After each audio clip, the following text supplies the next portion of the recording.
is Yvonne Guyton Johnson with Highland Realty.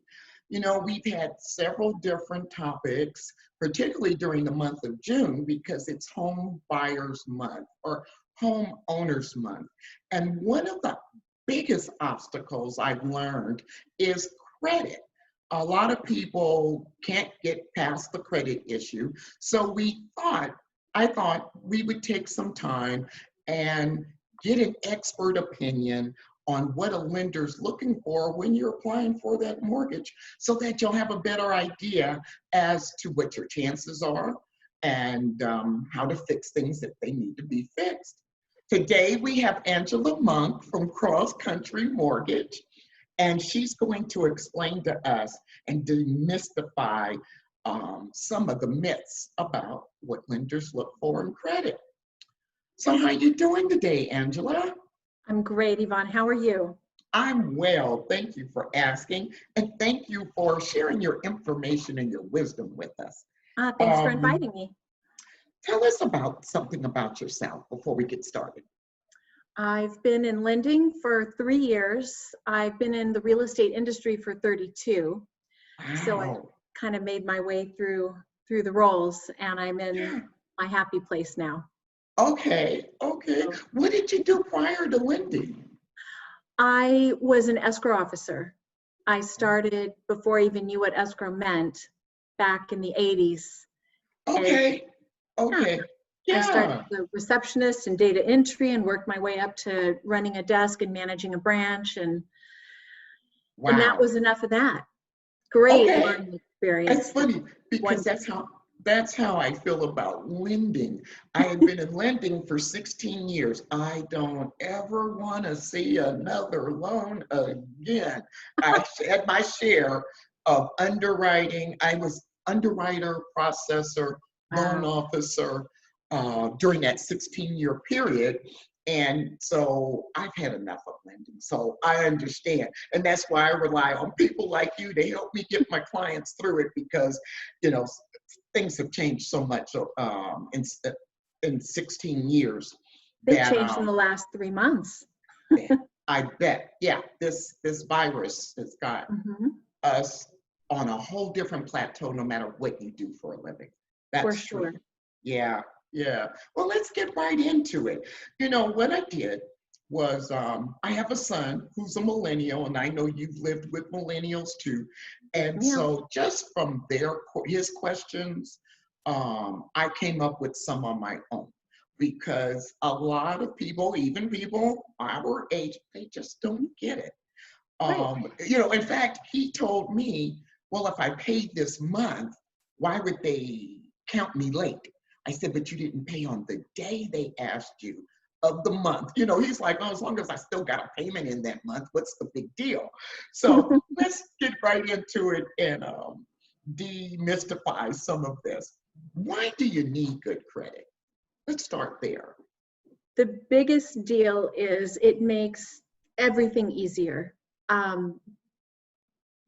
Your car payment is going to be lower if you have good credit because you're a lower risk. The more risky they see you if you don't make your payments on time or you have unpaid bills, then it's possible loss for them if you don't make that payment. Same thing with buying a home, just at bigger stakes. The better your credit, the lower your interest rate is going to be, the lower your fees are going to be, your points, things like that, and the lower your payment's going to be. So it'll save you thousands over the life of the loan if you have credit. I can imagine. What does a lender look at when I bring in my loan application all happy because I'm about to purchase? When you see that credit report, what are you looking for to determine whether or not I'm a good risk? Well, the obvious answer, the first answer is we look at that credit score. And we use 3 different scores, Experian and I've lost my mind. All 3 anyway. Sorry. TransUnion and Equifax. Thank you. I knew them until I tried to say them. So we look at all 3 scores. We use the middle score. And if your credit isn't exactly where you need it to be, we dig deeper and look and see why. You know, maybe you have a small credit card that's at its limit, pay that down. Your credit score is going to go up. There are lots of different things that can affect your credit score. So the first place we look is just that score, the middle score. Okay. And if there's work to be done, then we can dig deeper and do that work and then rescore you again.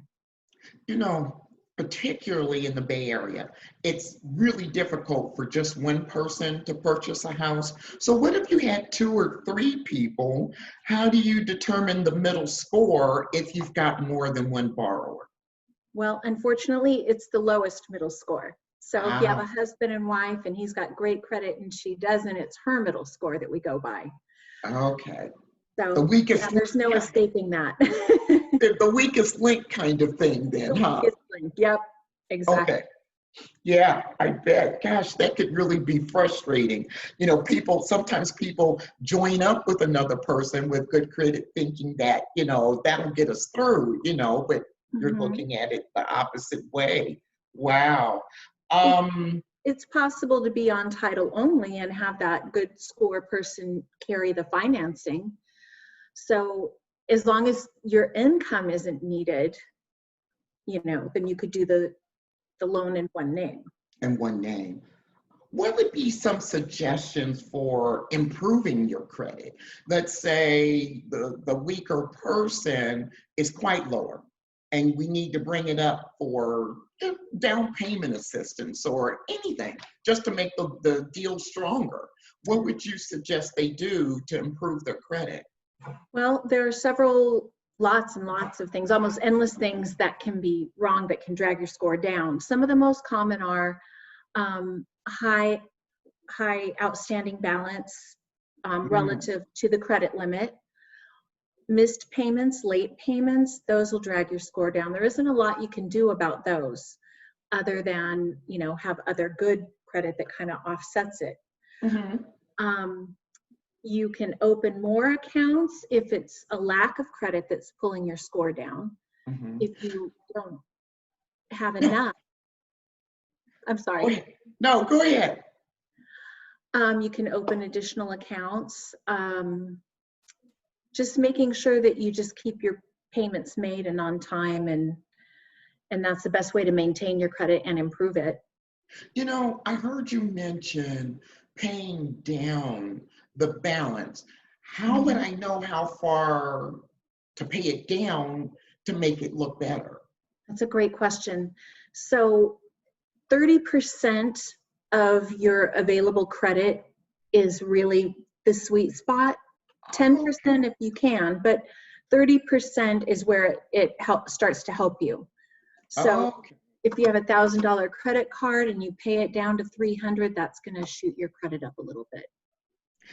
Sometimes there are things on there that aren't accurate. Uh, your name and address is something minor, but maybe you never owned this car loan that they're saying got repossessed. What do you do when you find things on your credit report that you don't agree with? It's a tedious and time-consuming process, but depending on what the issue is, if it's something like that, an account that isn't yours, you make contact with the creditor, and on your credit report, you'll get phone numbers and contact information for them and address and phone number.